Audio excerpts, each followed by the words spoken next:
Good morning. Welcome to another Divorced Dad Thoughts. And if I look exhausted, it's because I am. Um, didn't do anything crazy. Worked hard in the yard yesterday, but my oldest grandbaby came to stay with us. And, you know, it's always been this way for me when one of my children are home or one of my grandchildren are here. My body and mind finally relax, and I'm able to sleep. And I get tired. I get real tired. And then, oh, somebody wants to talk. Say hello, Marcellus. Oh, guess he's not going to talk now. But, anyways, yeah, my mind finally relaxes and I get tired and I'm ready for sleep, which is great.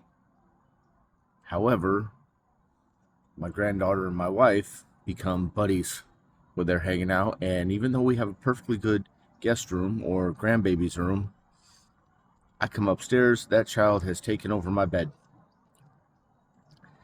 I am by far the biggest person in this house, and I end up with the least amount of room on my bed. And I don't know what it is about a 6-year-old climbing in your bed that doesn't use covers. Even though she doesn't use the covers, she'll be on top of them, and you will still end up with a foot in your face. You'll move her. 2 hours later, you woke up again because now you've been smacked in the face. And yeah, they think it's the funniest thing ever. And me, not so much. But I would not trade it. Having that baby around and just bringing life into this house, uh, and then being able to FaceTime my grandbaby in Tennessee while she's here and the two of them interacting, it's perfect. It's priceless. Um, I mean, I could go back to a time where I didn't have all of this. I had my kids pretty much grown, living across town with their mom, and me in an apartment, and just me, nobody to wake up to. And I remember that time. And I mean, it wasn't all doom and gloom. I'm not saying that. I'm just saying that there wasn't this. I wasn't as rich as I am now. By rich, I mean I have a family. Um, I got these two puppies out here hanging out with me this morning. I've got a granddaughter in my house that's waiting, or sleeping actually.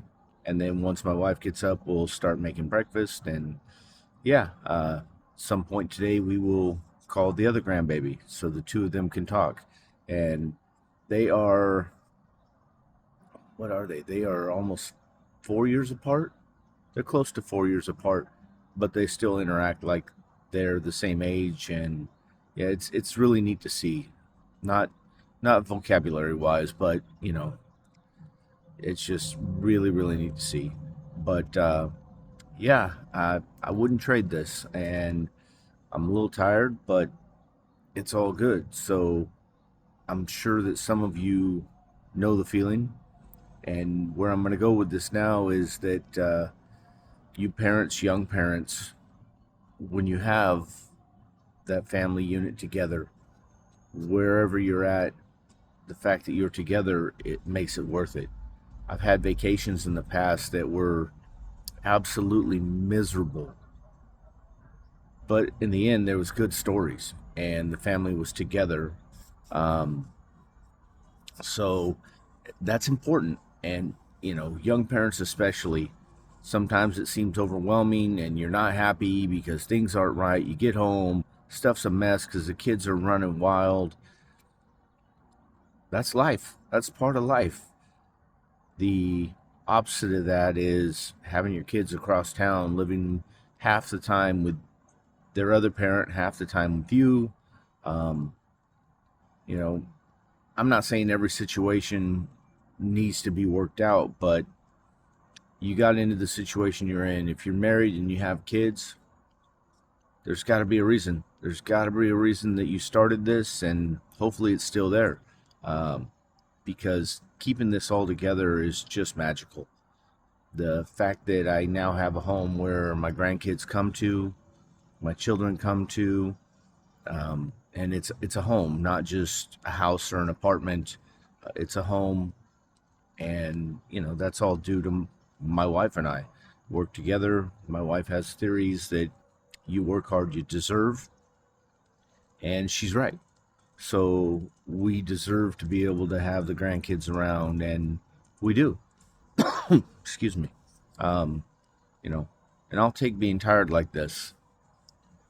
On with that, let's tie into the fact today is Veterans Day, and I believe that we need to explain to the young children not exactly what it's all about, but give them a sense of pride, um, an understanding, an understanding of these old people that they see wearing hats that they don't understand why these hats are important. You know, when they're wearing a hat that says veteran or a military rank, um, give the children a sense of patriotism from a young age. I think we've lost a lot of that. And, you know, if you see a veteran today, thank him. Thank him for his service. And I think that that will go a long way, especially with the next generation. If they watch you do it and they have a little bit of understanding, don't go into crazy detail about wars and everything else, but go into the sacrifice and what it means to be an American. Um, and I don't care about all the political back and forth, this and that, but patriotism is real and it needs to continue to grow. Um, and that starts with you showing the children what it's about.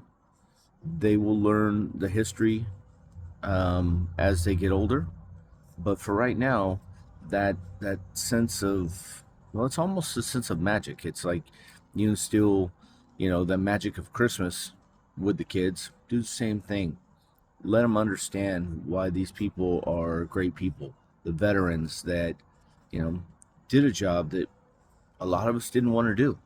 And so I just think that we need to continue to build that. And you can do that in your house. So, like always, all over the place. But appreciate what you have. Keep it together if you can. Hopefully, you can. And if not, continue to love your children and show them the right way, like you're going to. And when it comes to Veterans Day, I hope those of you that are veterans enjoy this day and know that you're appreciated. And those that aren't, I hope you're showing the younger generation what it means to celebrate these veterans that have sacrificed so much for us.